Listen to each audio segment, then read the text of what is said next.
सिंध के कच्चे के इलाके में डाकू रात, सैकड़ों अफराद यरगमाल। किसी को औरत की आवाज में दोस्ती का झांसा दिया तो किसी को सस्ते ट्रैक्टर और कार का लालच दिया तो किसी को कहा कि आपका बड़ा इनाम निकल आया। सस्ती कार और ट्रैक्टर खरीदने और इनाम वसूल करने या खातून दोस्त से मुलाकात के लिए आने वाले जाल में फंसते चले गए। किसी को जंजीर में जकड़ कर तो किसी को काल कोठरी में रखा। डाकू उन्हीं के नंबर से फोन करके घर वालों से तावान मंगवाते हैं। कई अफराद पैसे देकर रिहा हो चुके, कई अब भी यरगमाल। रौंती के इलाके से 4 रोज कबल रिहाई पाने वाले एक शख्स ने बताया कि अब भी सैकड़ों अफराद डाकुओं की तहवील में हैं।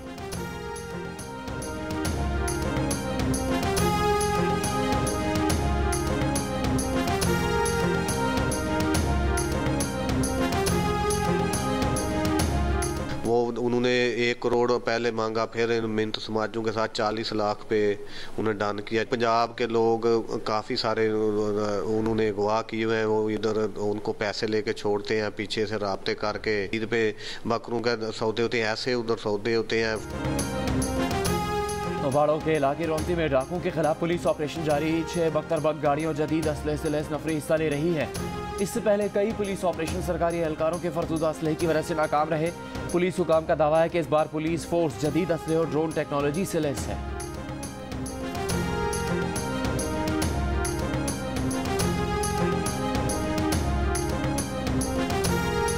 मनी लॉन्ड्रिंग केस में वजीर आजम शहबाज शरीफ के बेटे सुलेमान शहबाज बेगुनाह हैं।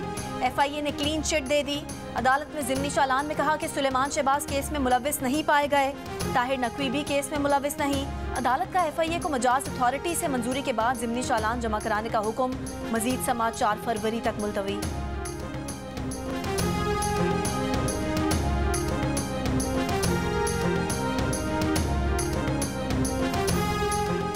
PTI का मरीम नवाज, शहबाज शरीफ समेत दीगर की बरियत सुप्रीम कोर्ट में चैलेंज करने का ऐलान। फवाद चौधरी का कहना है कि पीर को दरख्वास्त दायर करेंगे।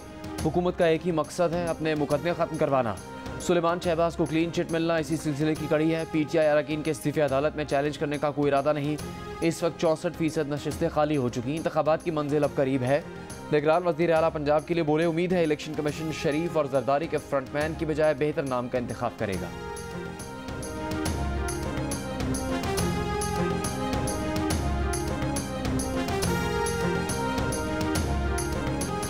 आजम खान निगरान वज़ीर आला खैबर पख्तूनख्वा तैनात। गवर्नर गुलाम अली ने तकर्रूरी के अहकाम जारी कर दिए, कुछ देर में हलफ उठाएंगे।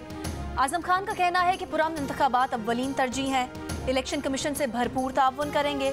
सूबे में अमन व अमान और महंगाई का मसला है, उसे कम करने की कोशिश करेंगे। गुज़िश्ता रोज़ हुकूमत और अपोजिशन ने आजम खान के नाम पर इत्तफाक किया था। आजम खान साबिक निगरान वफाकी वज़ीर रहने के साथ साथ चीफ सेक्रेटरी और मुख्तलिफ ओहदों पर तैनात रह चुके हैं।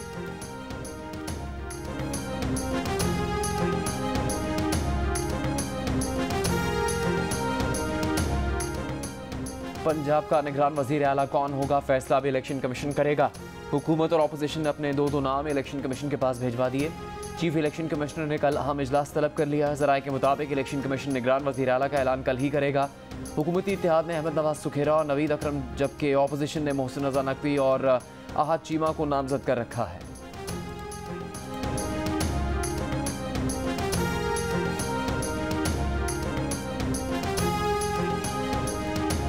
जमात इस्लामी और PTI का कराची में बल्दियाती इंतखाबात पर 4 रुकनी मुश्तरका कमेटी बनाने पर इत्तफाक। कमेटी दोनों जमातों के पास मौजूद फॉर्म 12 का जायजा लेगी। अली जैदी ने कहा कि किसी भी फॉर्म पर हमारा जरदारी माफिया के साथ ताल्लुक नहीं हो सकता। हाफिज नईमुर रहमान कहते हैं कि जिसका जितना मैंडेट है उसे तस्लीम किया जाए।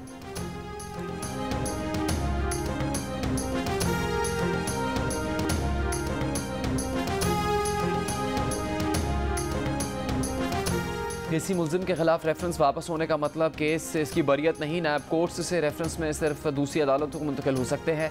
रेफरेंस सिर्फ नैब को वापस किए जाने का कानून में तसव्वुर मौजूद नहीं। नैब मुकदमात को दूसरी अदालतों में मुंतकिल करने से मुतालिक एहतसाब अदालतों की मदद करे। इस्लामाबाद हाई कोर्ट के जस्टिस अरबाब मोहम्मद ताहिर के आदम अमीन चौधरी केस में रिमार्क्स। नैब नए हक़ाइक़ सामने आने पर ज़िमनी रेफरेंस भी एहतसाब अदालत की इजाज़त से दायर कर सकता है। मुंजमद अकाउंट्स से मुतालिक अहकामात भी नई मुतल्लका अदालतें ही ख़त्म कर सकती हैं।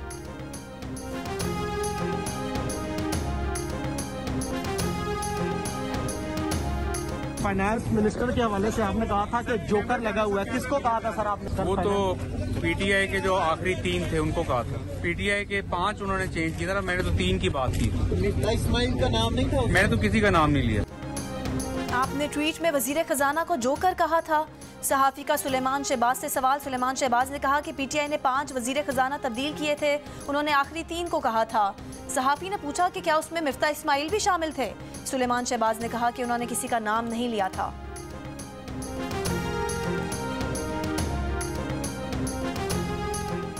सिंध के वजीर मेहनत और अफरादी क़ुव्वत सईद गनी ने पीटीआई के हलीम आदिल शेख को गले लगा लिया। सईद गनी के हलीम आदिल शेख के खिलाफ अतक इज्जत के केस में अदालतों का दोनों रहनुमाओं को आपस में सुलह करने का मशवरा। अदालत ने सईद गनी से कहा कि क्या पैसे से इज्जत बढ़ सकती है, आपस में मिल बैठ कर सुलह कर लें। सईद गनी ने कहा उन पर जो इल्ज़ामात लगाए गए वो साबित करें, वो केस दायर करने पर माफ़ी मांग लेंगे। अगर इल्ज़ामात साबित नहीं होते तो ये लोग माफ़ी मांगे। हलीम आदिल शेख बोले वो अपोजिशन में है, उनका काम खामियों की निशानदेही करना है। उनके अल्फाज से यकीनन सईद गनी को तकलीफ हुई होगी। दोनों के वकला ने मशावरत के लिए मोहलत मांगी। मजीद समात 16 फरवरी तक मुलतवी। बलूचिस्तान के शिमाली इलाकों में बर्फबारी के बाद कई राब्ता सड़कें बंद। कान मेहतरजई में पंजाब और खैबर पख्तूनख्वा आने और जाने वाली फंसी गाड़ियां निकालने के लिए रेस्क्यू ऑपरेशन जारी। कोयटा में 3 दिन की बारिश और बर्फबारी के बाद सर्द हवाएं। कोयटा, चमन, ज़ियारत, किला अब्दुल्ला, किला सैफुल्ला, योप और पशीन में मजीद बारिश और पहाड़ों पर बर्फबारी की पेशगोई। सिंध में भी कल से सर्दी की लहर आने का इम्कान। ज़ियारत में पारा -11 तक गिर गया। कलात -5 और कोयटा -4 रिकॉर्ड। कराची में आज का कम दर्जा हरारत 10 डिग्री सेंटीग्रेड रिकॉर्ड किया गया।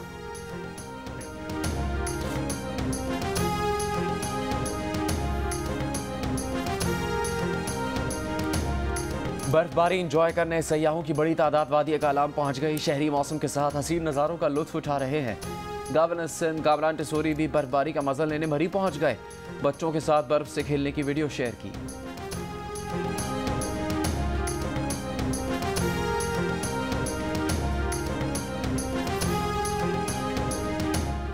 कोयटा में री इमेजिनिंग पाकिस्तान के उन्वान से नूरी नसीर खान कल्चरल कॉम्प्लेक्स में कौमी डायलॉग का आगाज़।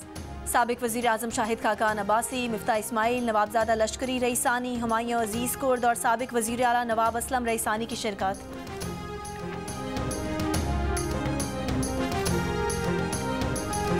फैसल वार्डर ने दावा किया है कि जनरल रिटायर्ड फैज़ हमीद के पास पाकिस्तान मुस्लिम लीग नून के रहनुमाओं और इमरान खान समेत पीटीआई के कई रहनुमाओं की ऑडियोज़ और वीडियोज़ हैं जो बहुत जल्द लीक होंगी।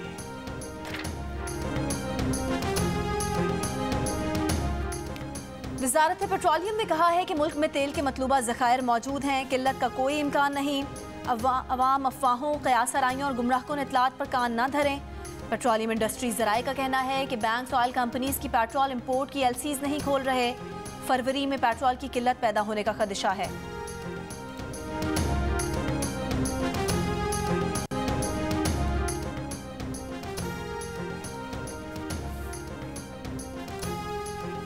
पेशावर में अब्दुल लतीफ़ आफरीदी कातिल केस में गिरफ्तार मुल्ज़िम अदनान आफरीदी का 14 रोज़ा जुडिशल रिमांड।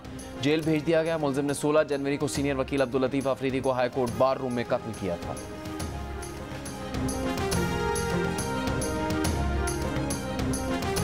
पेशावर में दहशतगर्दी फिर से बढ़ने लगी। थाने और पुलिस चौकियां भी महफूज नहीं। 14 जनवरी को थाना सरबंद पर हमले में डीएसपी बडबेर मौके पर और 2 पुलिस एहलकार शहीद हो गए।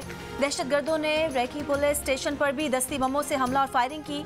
तुरनाब, मचनी गेट और गगावला पुलिस चेक पोस्टों पर भी अस्करियत पसंदों ने हैंड ग्रेनेड फेंके और फायरिंग की। साबिक सूबाई वजीर हाजी जावेद, सेनेटर हिदायतुल्ला और रुकने कौमी असम्बली नासिर मूसा जई के घरों पर भी दस्ती बम हमले किए गए।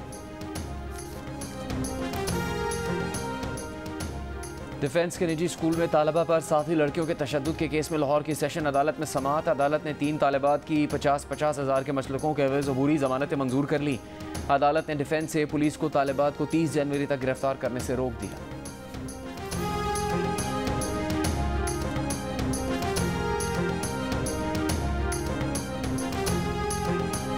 कराची के इलाके स्टील टाउन में पेट्रोलियम कंपनी की लाइन से तेल चोरी की कोशिश नाकाम। 4 मुल्जिम गिरफ्तार, 6 फरार। पुलिस के मुताबिक मुल्जिमान से असलहा और दीगर सामान बरामद।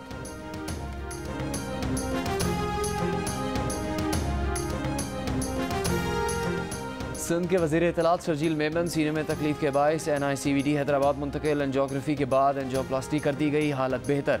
डॉक्टर्स के मुताबिक शर्जील मेमन के दिल की 2 शरियानें बंद थीं, 2 स्टेंट डाले गए हैं। उन्हें 24 घंटे बाद घर मुंतकिल कर दिया जाएगा।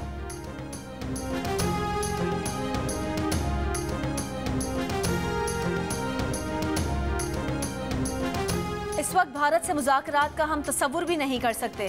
शहबाज शरीफ की मोदी को मुज़ाकरात की दावत पर वज़ीर आज़म आज़ाद कश्मीर का रद्द अमल। तनवीर इलियास ने कहा कि कश्मीरियों की कुर्बानियों को पसे पुश डालकर कोई बात नहीं की जा सकती।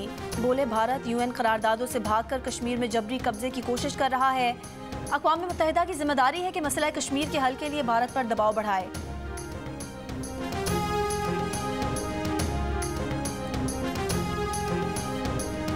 पाकिस्तान क्रिकेट टीम के बैट्समैन शान मसूद का पेशावर में निकाह। शान मसूद ने दुल्हन ने शिखान को अंगूठी भी पहनाई। रुखसती आज होगी। वलीमा 27 जनवरी को कराची में होगा।